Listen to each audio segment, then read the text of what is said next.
എൻ്റെ പേര് മീര. ഞാനൊരു ഫ്രീലാൻസ് മേക്കപ്പ് ആർട്ടിസ്റ്റാണ്. ലാക്മെ അക്കാഡമി ട്രിവാൻഡ്രത്തിലാണ് ഞാൻ പഠിച്ചിറങ്ങിയത്. 1 വർഷമായിട്ട് ഞാൻ ഫ്രീലാൻസ് മേക്കപ്പ് ആർട്ടിസ്റ്റായിട്ട് വർക്ക് ചെയ്തുകൊണ്ടിരിക്കുന്നു.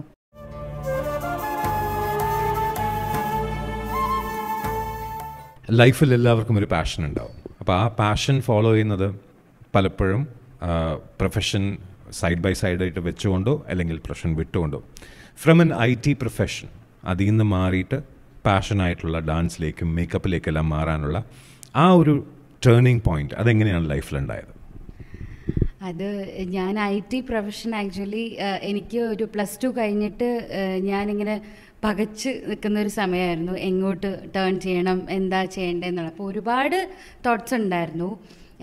കല അങ്ങനെ പോകണോ, ഡാൻസ് പാട്ട് ആ രീതിയിൽ പോകണോ, അല്ലെങ്കിൽ ഫാഷൻ ഡിസൈനിങ്, അല്ലെങ്കിൽ എനിക്ക് ഹോം സയൻസ് അത് ഇൻട്രസ്റ്റ് ഉണ്ടായിരുന്നു. അപ്പോൾ ഹോട്ടൽ മാനേജ്മെൻറ്റ് അങ്ങനെ പോകണോ, അങ്ങനെ ഒരുപാട് ഓപ്ഷൻസ് ആലോചിച്ചിട്ടുണ്ടായിരുന്നു.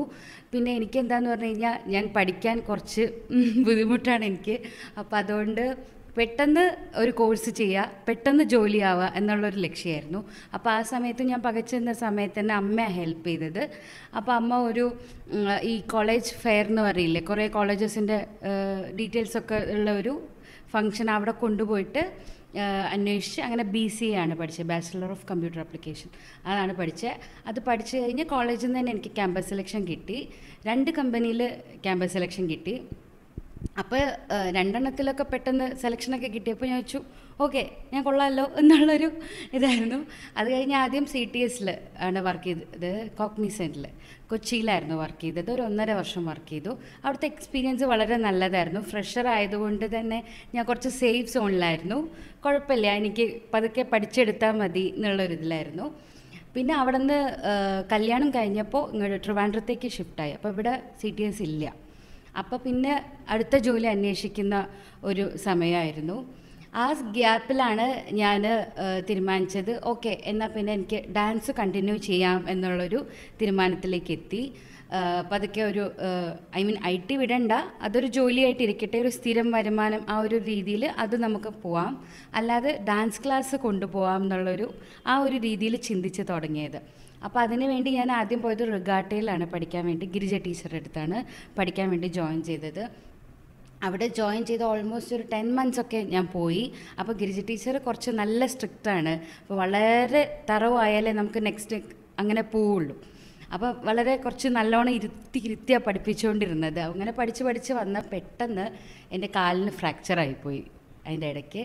അപ്പോൾ കാലിൻ്റെ പാദത്തിലാണ് ഫ്രാക്ചറായത്. അപ്പോൾ എനിക്ക് വെയിറ്റ് ഉള്ളതുകൊണ്ട് തന്നെ അത് ക്യൂറായി വരാൻ ഒരു നോർമൽ അല്ലാത്തൊരു സമയമെടുത്തു. ശരിക്കും ഒരു 1.5 മാസമൊക്കെ മതി. മൈനർ ഫ്രാക്ചറായിരുന്നു. പക്ഷേ എനിക്കൊരു 3 മാസത്തോളം റെസ്റ്റ് എടുക്കേണ്ടി വന്നു. അപ്പോൾ കുറച്ച് പെട്ടെന്ന് നല്ലോണം വെയിറ്റ് ഗെയിൻ ചെയ്തു. പിന്നെ അത് കഴിഞ്ഞപ്പോൾ എനിക്ക് ഡാൻസ് കളിക്കാൻ ഒരു പേടിയായിപ്പോയി. കോൺഫിഡൻസ് ഇഷ്യൂ അല്ല, ഒരു പേടി. എനിക്ക് കാല് വെക്കുമ്പോൾ കാലിനത് താങ്ങാൻ പറ്റുമോ വെയിറ്റ്, അങ്ങനെയൊക്കെയുള്ളൊരു പേടിയായി ഒരു 3 മാസം ഇരുന്നപ്പോൾ. അങ്ങനെയാണ് എനിക്കത് പെട്ടെന്ന് ഡ്രോപ്പ് ചെയ്യേണ്ടി വന്നത്. ഡാൻസിൻ്റെ പ്ലാൻ മുഴുവനായിട്ട് ഡ്രോപ്പ് ചെയ്തിട്ടില്ല. എനിക്കിപ്പോഴും ഡാൻസിനോട് വളരെയധികം താല്പര്യമുണ്ട്. എന്നെ ലൈഫിൽ ഒരുപാട് കാര്യങ്ങളിൽ ഹെൽപ്പ് ചെയ്യുന്ന, സ്വാധീനിക്കുന്ന ഒരു കാര്യം തന്നെയാണ് ഡാൻസ്. അപ്പോൾ അതിനുള്ളൊരു രണ്ടാമത് റീസ്റ്റാർട്ട് ചെയ്യാൻ വേണ്ടിയിട്ടുള്ളൊരു മൊമെൻറ്റിന് വേണ്ടി വെയിറ്റ് ചെയ്യാണ്. അങ്ങനെ പിന്നെ USTയിൽ എനിക്ക് കിട്ടി, ജോലി കിട്ടി. പിന്നെ IT തന്നെ ചാടി. അപ്പോൾ അങ്ങനെ അവിടെ സ്റ്റാർട്ട് ചെയ്തിട്ട് എനിക്ക് ഒട്ടും നമുക്കൊരു നിലയുറയ്ക്കാത്ത അവസ്ഥ എന്ന് പറയില്ലേ, അങ്ങനെ ഒരു അവസ്ഥയായിരുന്നു. ഒട്ടും ഹാപ്പി അല്ലായിരുന്നു ഞാൻ. ജോലി ചെയ്യാൻ വേണ്ടി ജോലി ചെയ്യുക, രാവിലെ പോവുക, വൈകിട്ട് ഒരുപാട് ലേറ്റായിട്ട് വരിക, ഒരു ഭക്ഷണം ഉണ്ടാക്കി കഴിക്കാൻ പോലും ഉള്ള സമയം ഉണ്ടായിരുന്നില്ല. പുറത്തുനിന്ന് മേടിക്കുക, കഴിക്കുക, അങ്ങനെ ലൈഫ് മൊത്തത്തിലൊരു സുഖമില്ല, ഒരു മീനിങ്ലെസ് ആയിട്ട് പോണ പോലെ ഉണ്ടായിരുന്നു. അപ്പോൾ അങ്ങനെ എങ്ങനെ അടുത്തത് എന്ത് ചിന്തിക്കും, ഇതിലാണെങ്കിലും ഇനി ഭാവിയിലേക്ക് ഇമ്പ്രൂവ്മെൻറ്റ് കൊണ്ടുവരാൻ പല വഴി. ഇപ്പം എൻ്റെ ഹസ്ബൻഡാണെങ്കിലും IT തന്നെയാണ്, പറഞ്ഞു തരും. പക്ഷേ എന്നാലും എനിക്ക് എന്തോ ഒരു സുഖമില്ലായ്മ, ഒരു മിസ്സിങ് പോലെ ഫീൽ ചെയ്യും ലൈഫിൽ. അങ്ങനെ പോയിക്കൊണ്ടിരുന്ന സമയത്താണ് പിന്നെ ഞാൻ UST വിട്ടത്. അപ്പോൾ UST വിട്ടിട്ട് ഞാനിങ്ങനെ പിന്നെയും കൺഫ്യൂസ്ഡ് ആയിട്ട് തന്നെ ഇരിക്കുകയായിരുന്നു. IT കണ്ടിന്യൂ ചെയ്യാൻ വേണ്ടി ഞാൻ അത്ര അപ്ഡേറ്റഡുമല്ല. എനിക്കാണെങ്കിൽ അപ്ഡേറ്റ് ചെയ്യാൻ താല്പര്യവും തോന്നുന്നില്ല തീരെ. എന്ത് ചെയ്യണം എന്ന് പറഞ്ഞാൽ എങ്ങോട്ട് തിരിയണം എന്ന് പറഞ്ഞ് പിന്നെയും ആ +2 കഴിഞ്ഞപ്പോൾ അതേ കൺഫ്യൂഷനിൽ തന്നെ ഇരിക്കുകയായിരുന്നു. അപ്പോൾ ആ സമയത്ത് എനിക്ക് ഏറ്റവും കിട്ടിയൊരു ലക്ക് എന്ന് പറഞ്ഞാൽ എന്താ വെച്ചാൽ, എൻ്റെ ഹസ്ബൻഡ് അപ്പം എൻ്റെ അടുത്ത് പറഞ്ഞു, നീ ടൈം എടുത്തോ, അങ്ങനെ ധൃതി പിടിച്ചിട്ട് എന്തെങ്കിലും ഒരു പ്രൊഫഷനോ അല്ലെങ്കിൽ കരിയർ ഓപ്ഷനോ ചൂസ് ചെയ്തിട്ട് പിന്നെ നീ വിഷമത്തിലാവണ്ട, നിനക്ക് എന്താണ് ലൈഫിൽ ആവശ്യം, എന്ത് ചെയ്താൽ നീ ഹാപ്പി ആവും, അത് പ്രൊഫഷനായിട്ട് ചൂസ് ചെയ്യ്, അപ്പോൾ നീ കുറച്ചും കൂടെ എൻജോയ് ചെയ്യും എന്ന് പറഞ്ഞ് ടൈം എടുത്തോളാൻ പറഞ്ഞു എൻ്റെ അടുത്ത്. പക്ഷേ ഒരുപാട് ടൈം എടുത്തൊരു ഡിസിഷൻ അല്ല, പക്ഷെ ഒരുപാട് നല്ലോണം ഡീപ്പായിട്ട് ആലോചിച്ചിട്ട് ആ ഡിസിഷൻ എടുക്കുന്ന സമയത്ത് ഞാൻ നന്നായിട്ട് എന്താ പറയുക, അതുവരെ ഉണ്ടായിരുന്ന കളി ചിരി തമാശയൊക്കെ മാറ്റിവെച്ച് വളരെ സീരിയസ് ആയിട്ട് തന്നെ എടുക്കേണ്ടി വന്നൊരു ഡിസിഷനാണത്. പക്ഷെ എനിക്ക് ഐഡിയ തന്നത് എങ്ങോട്ട് തിരിയണം എന്നുള്ള ഐഡിയ തന്നത് എൻ്റെ അമ്മ തന്നെയാണ്. ആസ് യൂഷ്വൽ എന്താ പറയുക, +2 ഞാൻ കൺഫ്യൂസ്ഡ് ആയിട്ട് നിന്നപ്പോൾ തന്ന പോലെ തന്നെ അമ്മ തന്നെയാണ് എന്നോട് പറഞ്ഞത്. ഇതാവുമ്പോൾ എന്താ വെച്ചാൽ, ഞാൻ ചെറിയ കുട്ടിയായിരുന്നപ്പോൾ തൊട്ട് ഈ ഇൻട്രസ്റ്റ് ഇങ്ങനെ കാണിച്ചുകൊണ്ടേയിരിക്കുമായിരുന്നു ഈ കാര്യത്തിൽ. ആരെങ്കിലും വീട്ടിൽ വന്നാൽ അവരെ വിളിച്ചിരുത്തി റെഡിയാക്കും. ഞാനാണെങ്കിലും പുറത്ത് പോകുമ്പോൾ എങ്ങോട്ട് പോവുകയാണെങ്കിലും വീടിൻ്റെ പുറത്തുള്ളൊരു കടയിലേക്ക് പോവുകയാണെന്നുണ്ടെങ്കിലും ഞാൻ റെഡി ആയിട്ടേ പോകാറുള്ളൂ. എപ്പോഴും പ്രസൻറ്റബിൾ ആയിട്ടിരിക്കാൻ വേണ്ടി ട്രൈ ചെയ്യാറുണ്ട്. വീട്ടിലിരിക്കുമ്പോഴല്ല, വീട്ടിൽ നിന്ന് ജസ്റ്റ് സ്റ്റെപ്പ് ഔട്ട് ചെയ്യുമ്പോഴും മാക്സിമം പ്രസൻറ്റബിൾ ആവാൻ വേണ്ടി ശ്രമിക്കാറുണ്ട്. അപ്പോൾ അമ്മയാണ് ഇങ്ങനൊരു ഐഡിയ പറഞ്ഞത്, ഈ വഴിക്കൊന്ന് ചിന്തിച്ചാൽ എന്താണ്, മേക്കപ്പ് അല്ലെങ്കിൽ ഹെയർ സ്റ്റൈലിംഗ് അല്ലെങ്കിൽ ബ്രൈഡ്സിനെ ഒരുക്കുക എന്നുള്ളതായിരുന്നു എൻ്റെ മനസ്സിലുള്ള ആദ്യത്തെ ഒരു ഐഡിയ. അതെനിക്ക് ഭയങ്കര ഇഷ്ടമാണ്. ഒരു കല്യാണം കഴിക്കാൻ പോകുന്ന ഒരു പെൺകുട്ടീനെ മാക്സിമം ഭംഗിയിൽ കാണുക, അത് ഞാനാണ് ചെയ്തതെന്ന് പറയുമ്പോഴുള്ള ഒരു സാറ്റിസ്ഫാക്ഷൻ ഭയങ്കര, അത് ആലോചിച്ചപ്പോൾ എനിക്ക് ഭയങ്കര എക്സൈറ്റഡ് ആയിട്ട് ഫീൽ ചെയ്തു. അതുവരെ ലൈഫിൽ ഇല്ലാത്തൊരു ഭയങ്കര ഒരു എക്സൈറ്റ്മെൻറ്റ് എനിക്ക് ഫീൽ ചെയ്തു. കാരണം അതുവരെ എനിക്ക് ഇപ്പം ഓഫീസിൽ പോകാമെന്ന് പറഞ്ഞാലും ജോലി ചെയ്യാന്ന് പറഞ്ഞാലും ഇതൊക്കെ എന്തിനാണ് ഞാൻ ചെയ്യുന്നത്, അങ്ങനെ ഒരു ക്വസ്റ്റ്യൻ ആയിരുന്നു. എന്താണ് ഇതൊക്കെ ഞാൻ ലൈഫിൽ ചെയ്തിട്ട് എനിക്ക് എന്താ കിട്ടുന്നത്, അങ്ങനെ ഒരു ക്വസ്റ്റ്യൻ ഉണ്ടായിരുന്നു. അത് അപ്പം തൊട്ട് എൻ്റെ ഒരു ലൈഫ് ഭയങ്കരമായിട്ട് ടേണിംഗ് പോയിൻ്റ് ആയിരുന്നു അതെന്ന് പറയാം. അങ്ങനെ ഒരു ഫീലിംഗ് ആയിരുന്നു. അപ്പോഴാണ് നമ്മൾ അതിൽ ബെസ്റ്റായിട്ട് എന്ത് കോഴ്സാണ് അതിൽ ചെയ്യാൻ പറ്റുക.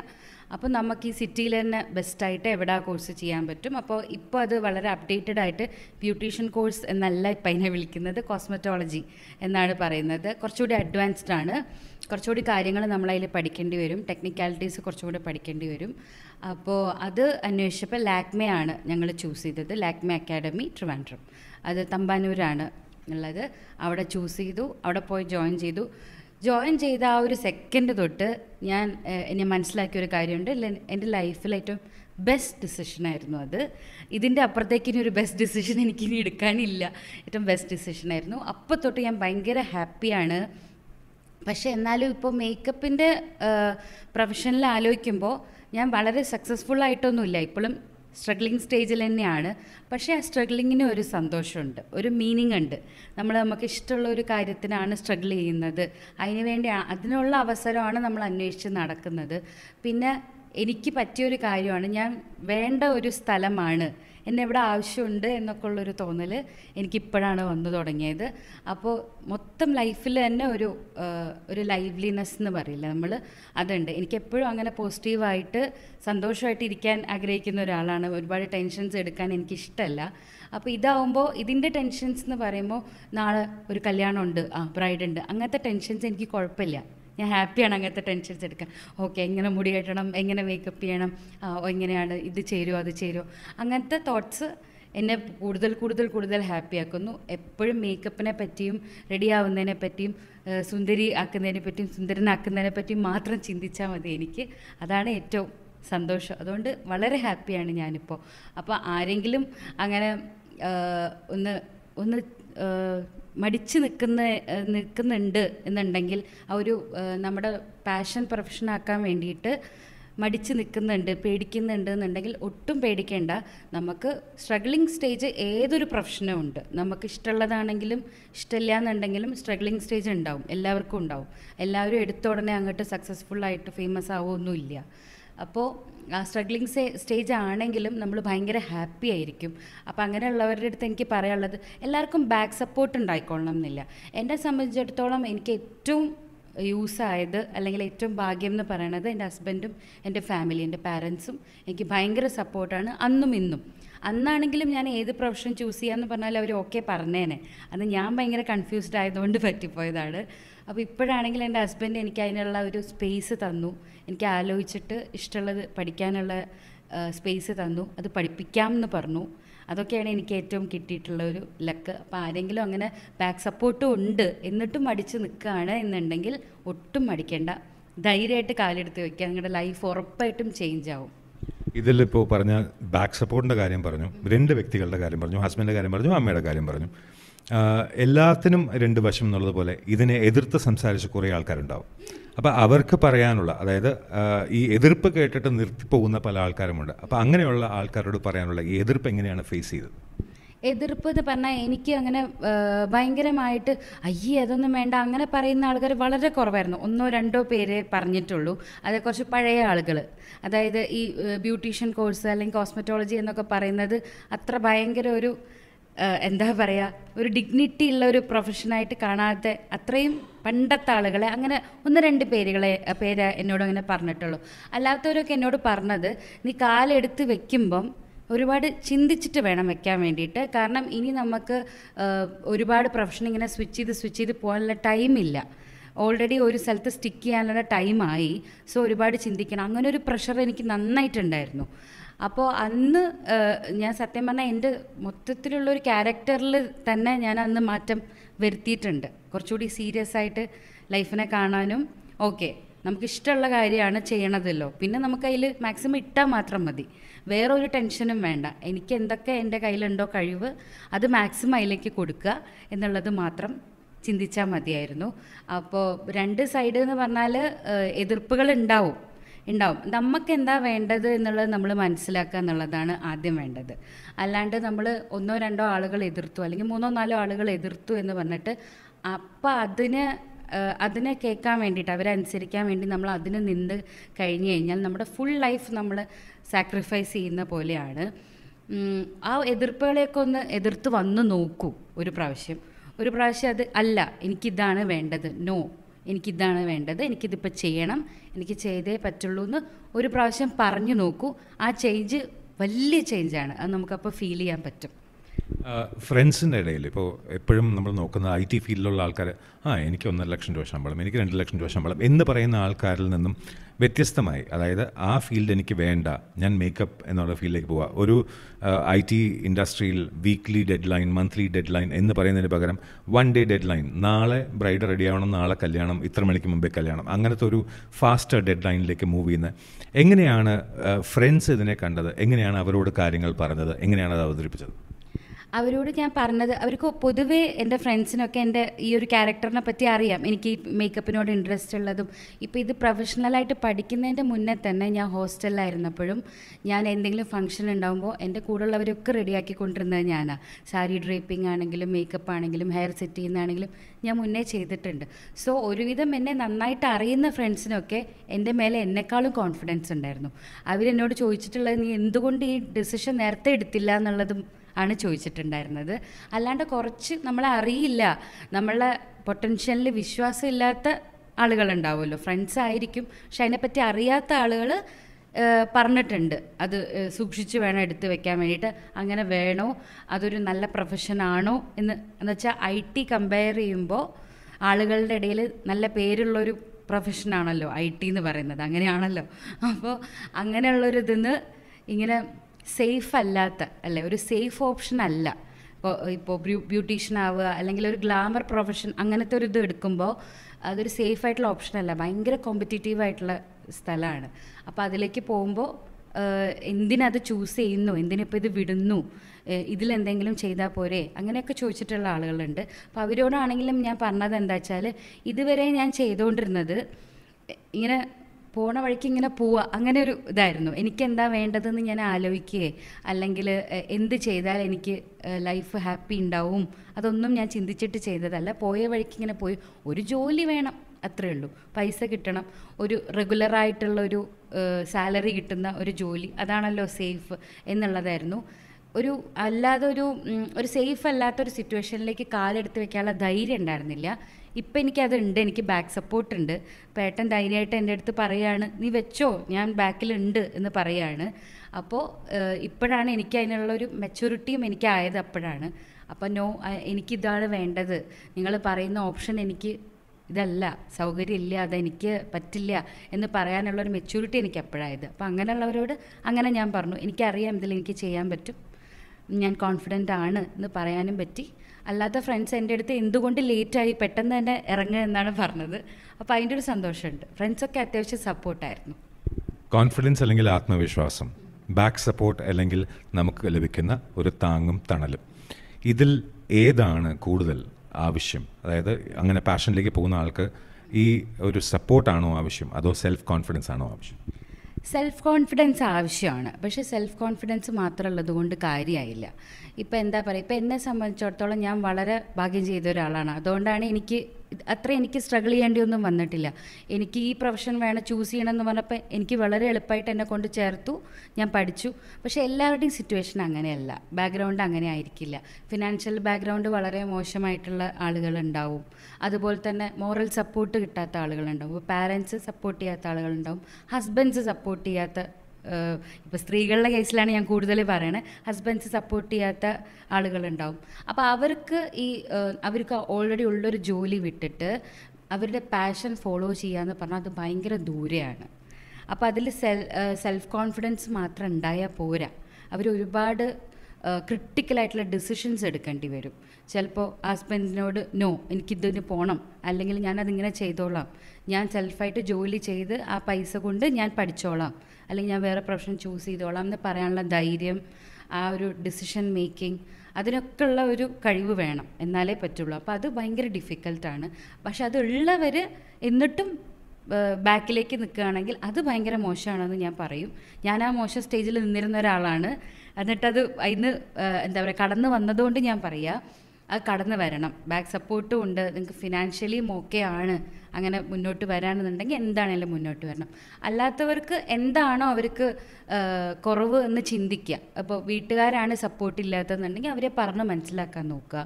അല്ലെങ്കിൽ വീട്ടുകാരുടെ സപ്പോർട്ട് ഇല്ലാണ്ട് സ്വയം നിൽക്കാൻ പറ്റും എന്നുള്ള സെൽഫ് കോൺഫിഡൻസ് നമ്മളപ്പോൾ അതിനനുസരിച്ച് കൂട്ടണം. എനിക്ക് ഒറ്റയ്ക്ക് നിൽക്കാൻ പറ്റും, ഞാൻ ഒറ്റയ്ക്ക് ഫൈറ്റ് ചെയ്തിട്ട് എൻ്റെ പാഷന് വേണ്ടി ഞാൻ നിൽക്കും എന്നുള്ള ഒരു ഫൈറ്റിംഗ് മെൻറ്റാലിറ്റി കൊണ്ടുവരിക. അപ്പോൾ സെൽഫ് കോൺഫിഡൻസ് ആണോ ബാക്ക് സപ്പോർട്ടാണോ കൂടുതൽ വേണ്ടതെന്ന് പറഞ്ഞാൽ അത് സിറ്റുവേഷൻ ബേസ്ഡ് ആണ്, ഡിപ്പെൻഡ്സ് ഓൺ ദ സിറ്റുവേഷൻ എന്ന് പറയാം. രണ്ടും ആവശ്യമാണ്.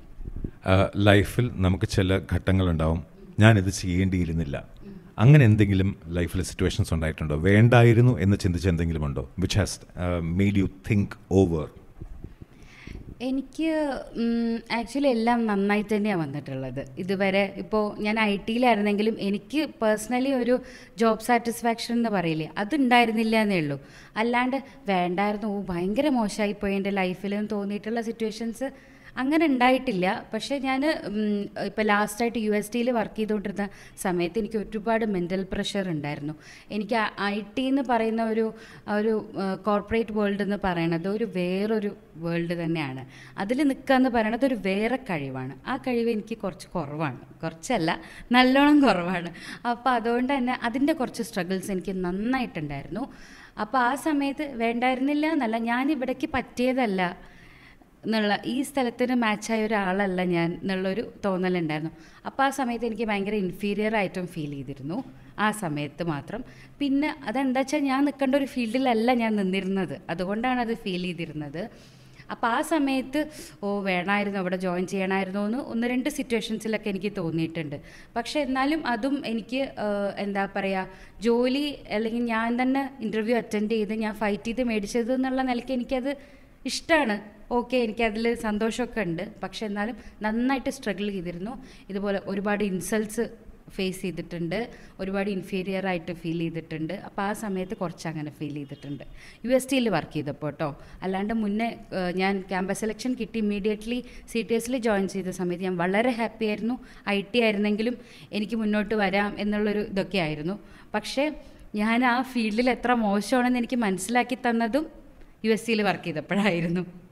അപ്പം ഇന്ന് പാഷൻ ഫോളോ ചെയ്ത് മുന്നോട്ട് പോകുമ്പം അവരോട് പറയാനുള്ള ഒരു സെൻറ്റൻസ്, അതായത് അന്ന് ഇൻസൾട്ട് ചെയ്തതും കംപ്ലൈൻറ്റ് പറഞ്ഞ ആൾക്കാരുടെ അടുത്തും പറയാനുള്ള ഒരു സ്റ്റേറ്റ്മെൻറ്റ് ഇപ്പോൾ പറയാൻ അനുവദിക്കുകയാണെങ്കിൽ എന്ത് പറയും? ഞാൻ എന്താണെന്ന് ഞാൻ കാണിച്ചുകൊണ്ടിരിക്കുകയാണ്, ഞാൻ പ്രൂവ് ചെയ്തുകൊണ്ടിരിക്കുകയാണ്, ഞാൻ എന്തിലാണ് ബെസ്റ്റ് എന്നുള്ളത് കാണിച്ചുകൊണ്ടിരിക്കുകയാണ്. ഇന്ന് ഞാനിപ്പോൾ കൃഷ്ണനെ പോലൊരാൾ എന്നോട് ക്വസ്റ്റ്യൻ ചോദിക്കുന്ന രീതിയിൽ ഞാൻ വളർന്നിട്ടുണ്ടെങ്കിൽ അതിനുള്ള പൊട്ടൻഷ്യൽ എനിക്കുള്ളത് കൊണ്ട് തന്നെയാണ്. ഞാൻ റൈറ്റ് പ്ലേസിലായിരുന്നില്ല എന്നുള്ളതേ ഉള്ളൂ. അവരെക്കാളും ഒട്ടും കുറഞ്ഞ ഒരാളല്ല ഞാൻ എന്നുള്ളത് അവർക്കിത് കാണുമ്പോൾ മനസ്സിലാവും. അത്രേ ഉള്ളൂ, ഞാൻ വേറെ ഒന്നും പറയേണ്ട ആവശ്യമില്ല. അപ്പോൾ ഇത്രയും സമയം ചെലവഴിച്ചതിൽ വളരെയധികം നന്ദിയുണ്ട്. Thank you very much for the time and looking forward to greater success. അങ്ങനെ ആ സക്സസ് എത്തിക്കഴിയുമ്പോൾ ഇത് കാണുന്ന ഓരോ ആൾക്കാർക്കും ആ ഒരു ചുവടിലേക്ക് വരാൻ, അവർക്ക് ആ സപ്പോർട്ട് ലഭിച്ച് മുന്നോട്ട് വന്ന് കോൺഫിഡൻ്റ് ആയിട്ട് മുന്നോട്ട് വരാൻ സാധിക്കട്ടെ. Thank you very much. Thank you so much. എനിക്ക് ഇവിടെ വരാൻ പറ്റിയതിൽ എനിക്കാണ് കൂടുതൽ സന്തോഷം. I feel very grateful. Thank you so much.